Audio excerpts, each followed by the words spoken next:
안녕하세요. 예, 오늘 헬라어 개론에 대해서 오늘 이제 마지막 강의를 드리도록 하겠습니다. 예, 지난 시간에 그 헬라어 성경을 공부하면 어떤 유익이 있는가라는 것에 대해서 제가 말씀을 드렸습니다. 예, 그 신약 성경이 헬라어로 기록되어 있었습니다. 처음에 먼저 그 70인령이라고 해서 브톨레미 2세가 이 히브리어 성경을 신약 성경 이 쓰여진 그 헬라어로 고인의 헬라어로 기록을 했습니다. 그래서 우리가 이 헬라어와 헬라어 성경을 이렇게 공부하게 되면은 그 70인령을 읽을 수가 있는 것입니다. 얼마나 참 가치가 있습니까? 그리고 또 이 헬라어 성경, 헬라어를 배우게 되면요 어떤 유익이 있는가 하면은 방금 말씀드린 70인령을 읽을 수가 있고요. 그리고 또 성경 외에 외경이라는 게 있습니다. 27권에 들지 못한 책들이죠, 그죠? 그런 책들도 또 우리가 읽을 수가 있습니다. 물론 그거는 뭐 우리가 꼭 읽어야 되는 건 아닙니다. 그러나 또 참고하면 또 유익이 있습니다. 학자들은 그렇게 반드시 헬라어를 배워야 되는 것이죠. 그리고 또 속사도라고 해서 이 속사도는요 사도의 제자입니다. 베드로의 제자, 뭐 야고보의 제자, 이런 예수님의 12제자의 그 제자들을 가르쳐서 제자의 제자죠. 예수님이 12제자의 제자들을 가르쳐서 이제 속사도, 사도의 또 이제 사도, 이제 예수님의 제자들도 사도라고 그랬습니다.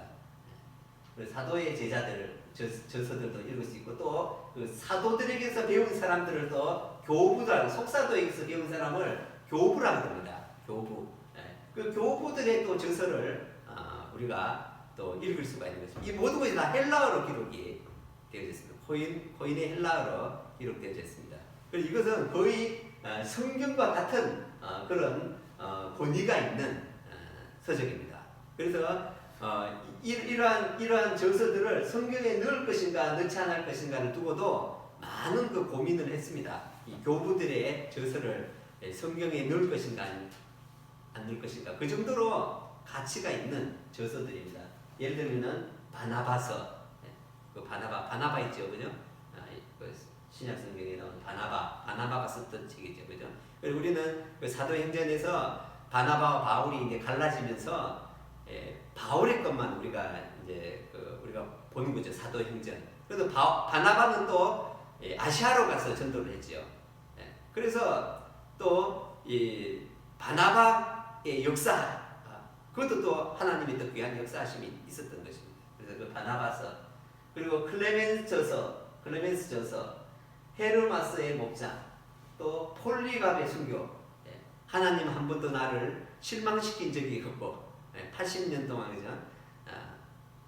항상 하나님께서 나를 이렇게 사랑해 주셨는데 내가 주님을 서운하게 해서 되겠는가 하면서 기꺼이 화형에 처해졌던 그 폴리갑이죠. 폴리갑이 하나님 한 번도 나를 실망시킨 적이 없으시고 그 노래입니다. 그게 바로 폴리갑의 승부입니다. 그리고 디다케, 교훈집이죠, 그죠? 그리고 이그나티우스의 서한, 이런 것은 거의 성경의 권위에 준하는 그런 서적들입니다. 이런 것들도 다 헬라어로 기록되기 때문에 헬라어를 배우게 되면은 이러한 유익이 있게 되는 것입니다. 그 다음에 또 헬라어의 또 일반적인 유익이 있습니다. 이게 신학자들뿐만 아니라 크리스찬뿐만 아니라 또 일반 사람들, 그죠? 일반 사람들에도 이 헬라 유익이 많이 있습니다. 그래서 로마 시인 호라티우스는 이런 말을 했습니다. 로마는 그리스를 정복하였지만 문화에서는 그리스에게 정복당하였다. 그런 말을 했습니다. 그리스 문화가 워낙 뛰어나다 보니까 로마는 힘으로 그리스를 점령했지만 그리스 문화의 동화가 되어버렸습니다.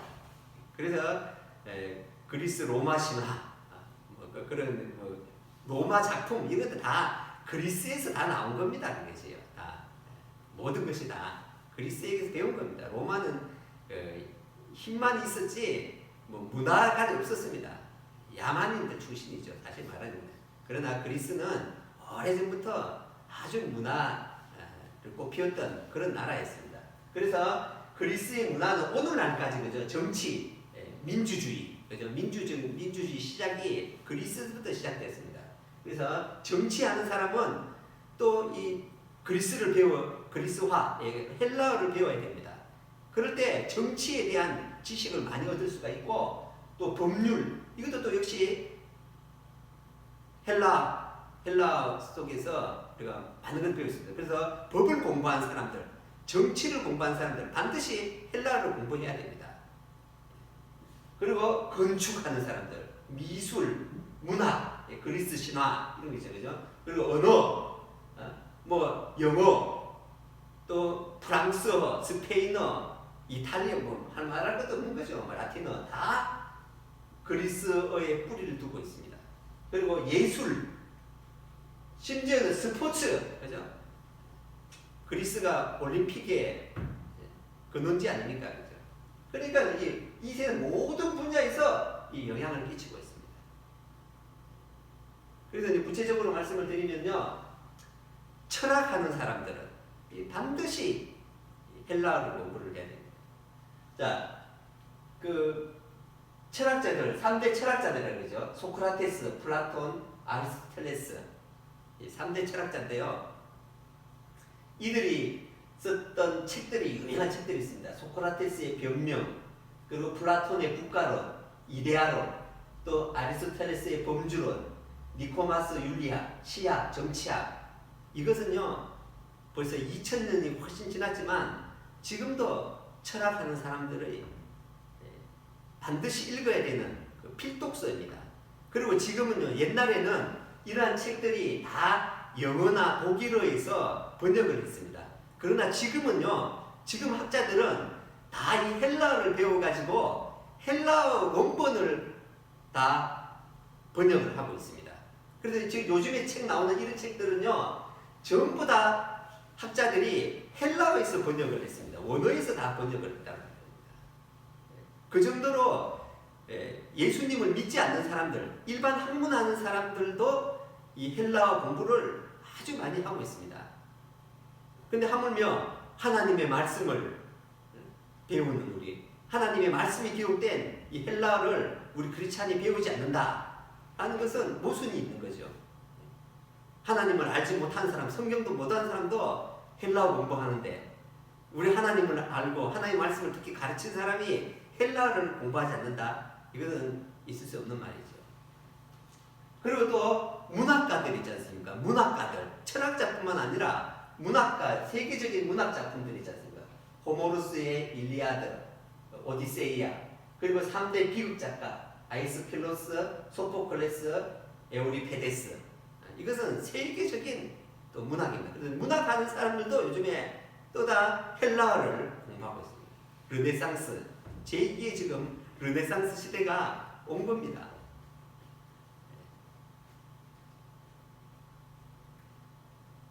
이게 이제 올림픽, 그리스 사람들이 이렇게 올림픽 하는 내용인데요. 뭐 어느 분야든지 자기가 무슨 공부를 하더라도 다 그 뿌리를 다 두고 있는 거예요. 그리스가 뿌리를 두고 있는 겁니다. 그래서 우리가 무슨 공부를 하든, 여러분들이 지금 무슨 일을 하시든지, 무슨 공부를 하시든지 앞으로는 이제 이 헬라어를 모르고서는 그 분야의 전문가가 될 수 없다 하는 것입니다. 운동하는 사람들까지도 이제 다 헬라어를 이제 아마 이제 배울 것 같습니다. 이제 제2의 르네상스 시대가 오는 거죠. 그리고 이 헬라어 구조를 보게 되면요, 재밌어요. 이 관사, 형용사, 명사 이런 식으로 되어 있는데요. 이 관사는 머리, 관이잖아요, 그죠? 이 관입니다. 그래서 우리가 정장, 옛날에 그 정장 그러면요, 모자, 반드시 모자, 지금 모자가 정장이 아니지만 옛날에 정장 그러면은 반드시 모자를 썼습니다. 옛날 사람들은요. 정장을 할 때 모자를 써야 정장이지 모자 안 쓰면 그 정장 아니에요. 그래서 헬라어 구조가 이렇게 옷과 같이 되어 있습니다. 모자, 옷, 그 다음에 이게 바지 이렇게 되어져 있는 거죠. 그죠? 그래서 관사, 형용사, 명사 이런 식으로 구조가 되어져 있습니다. 자, 이 헬라의 아름다움 그런데요.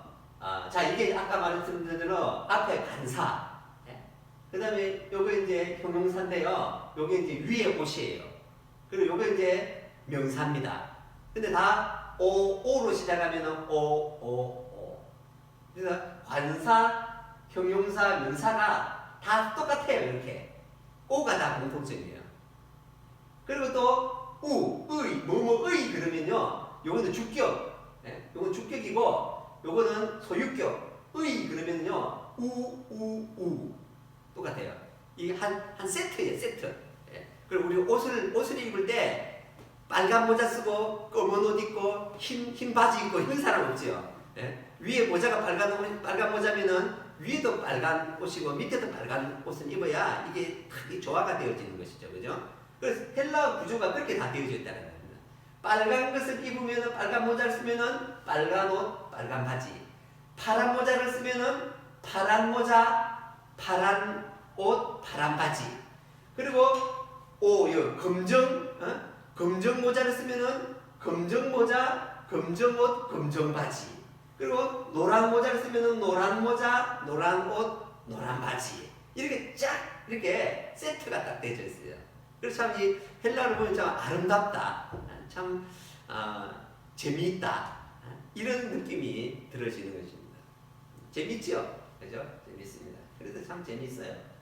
그래서 이 예수님의 제자, 무식한 예수님의 제자들도 그 헬라어를 다 구사하고 또 쓸 수 있었던 것입니다. 그 정도로 쉬운 겁니다. 누구나 배우기 쉬운 겁니다. 우리는 헬라어를 굉장히 어렵게 이렇게 인식되어져 있습니다. 특히 신학생들도 이 헬라어 공부하느라고 굉장히 고생을 많이 하는데, 그래서 헬라어 그러면 굉장히 어렵다. 문법도 그렇게 어려운데 헬라어 성경 얼마나 어려울까? 전혀 그런 생각하지 마시고. 자, 헬라어의 교훈 보면요. 살아도 같이 살고 죽어도 같이 죽자. 제가 이제 만들어낸 말입니다. 이게 헬라 제국의 비결이기도 하죠. 이런 정신이잖아요. 아까 위에 그죠? 위가 오면은 밑에도 오, 아래도 오예요. 위가 우면은 여기도 우, 여기도 우예요. 다 같은 거예요. 다 같아요. 서로 따로따로가 아닙니다. 조화와 균형, 이게 헬라어의 특징입니다. 그래서 그 마태복음 18장 14절을 보면 이와 같이 이 작은 자 중에 하나라도 잃는 것은 하늘에 계신 너희 아버지의 뜻이 아니니라. 우리 언어학상에도 보면은 헬라가 이런 구조란 말입니다. 앞에 오를 붙여주면은 끝에도 오를 붙여줘야 돼. 중간에도 오를 붙여줘야 돼. 앞에 오 붙여주고 중간에 빼먹으면 안 돼요. 하나라도 잃어버리면 안 돼요. 다 찾아야 돼요. 그래서 다 갖춰져 있는 겁니다. 재밌죠. 그래서 재미있는 학문입니다. 자, 그리고 또 우리가 중요한 것은요, 여기 에베소서 이 4장 이 말씀을 한번 보도록 하겠습니다. 우리가 다 하나님의 아들을 믿는 것과 아는 일에 하나가 되어 온전한 사람을 이기고 그리스도의 장성한 분량이 충만한 데까지 이르리니 이는 우리가 이제부터 어린아이가 되지 아니하여 사람의 속임수와 간사한 유혹에 빠져 온갖 교훈의 풍조에 밀려 요동하지 않게 하렵니다. 그런데 자, 오늘날 그죠? 이단들의 특징이 뭡니까? 이단들의 특징이요, 항상 이 헬라어를 가지고 들어옵니다. 헬라어를 가지고 들어와요. 헬라어에 이렇게 기록되어 있습니다. 그렇게 말을 하면은 헬라어를 전혀 모르는 우리 성도들, 그죠? 헬라어 조금밖에 모르는 목회자들이 들을 때는 그냥 그런 모양이다 넘어가는 거예요. 이게 심각한 문제인 겁니다. 심각한 문제죠. 원어가 이렇다는데, 우리 지금 한글 성경은 이렇게 되어 있지만 원어에는 이렇게 되어 있습니다. 그러면은 누가 그것을 과연 분별을 하겠냐는 말입니다. 헬라어를 배우지 않으면은 그런 모양이다, 그냥 다 넘어가는 겁니다. 이거. 그래서 지금 그렇게 많은 이단으로 빠져나가고 있는 거죠. 우리가 신천지 보면요, 2019년도에 103,764명이 수료를 했습니다. 어디 역사에 이런 일이 없습니다. 이거예요. 그리고 신천지 아웃. 이제 우리가 교회가 할 수 있는 일은 뭡니까? 교회가 할 수 있는 일은 고작 그죠? 문 앞에다가 신천지 아웃 그것만 붙여놓는 것밖에 없어요. 그들이 들어왔을 때 그 성경이 그런 것이 아니라 이런 겁니다. 자, 헬라어 성경을 갖다 놓고 그런데 당신들이 지금 말하는 거 그런 말이 아니라 이런 겁니다. 이렇게 가르쳐 줄 수가 있어야 됩니다. 근데 그 사람들이 헬라어 가지고 들어와가지고 이렇게 되어 있습니다. 이러면은 눈은 보아도 보지 못하고, 그죠? 귀는 들어도 듣지 못하는 우리가 되어진다면은 어떻게 되겠습니까? 그리고 오늘 이거는 이단뿐만 아니라 정통교회도 역시 마찬가지예요. 정통교회도 오늘날 보면요, 많은 분들이 설교를 할 때 이 헬라어를 인용을 합니다. 히브리어를 인용을 합니다. 그런데 그게 잘못 해석되어지는 경우가 굉장히 많이 있습니다. 참 이런 부분도 우리가 한번 심각하게 고민해 봐야 되지 않는가 하는 그런 생각을 제가 하게 되십니다. 그래서 여담입니다만 제가 잠시 말씀드리면 예전에는요, 영어를 잘 구사하면은 그분 진짜 실력이 있다 이렇게 봐줬어요. 그러나 지금은 이제 워낙 이제 성도님들 가운데 영어 잘하는 분들이 많아서 이제는 영어가 아니라 이제 헬라어, 히브리어가 되어 있습니다. 설교 때 헬라어는 이렇게 되어 있습니다. 히브리어는 이렇게 되어 있습니다. 그러면은 굉장히 막 스스로 이제 막 권위가 있어 보이고 그런 것 같습니다. 그래서 설교에 히브리어, 헬라어를 듣는 분들이 굉장히 많이 늘어나고 있습니다. 그런데 문제는요, 물론 그건 나쁜 게 아닙니다. 그 좋은 거죠. 그 시도는 굉장히 좋은 거라고 봅니다. 이제 우리 이제 한국 교회의 수준이 이제 한글에서 영어에서 이제 원어로 넘어가고 있는 거거든요. 굉장히 좋은 겁니다. 그러나 문제는 정확한 의미를 알고 가르쳐야 된다는 것입니다. 그냥 주석책에 나와 있는 것, 단편적인 그 한자 이거 봐가지고 안 되는 겁니다. 아까 제가 말씀드린 헬라어는요, 조화 전체적으로 봐야 됩니다. 하나만 보면 안 됩니다.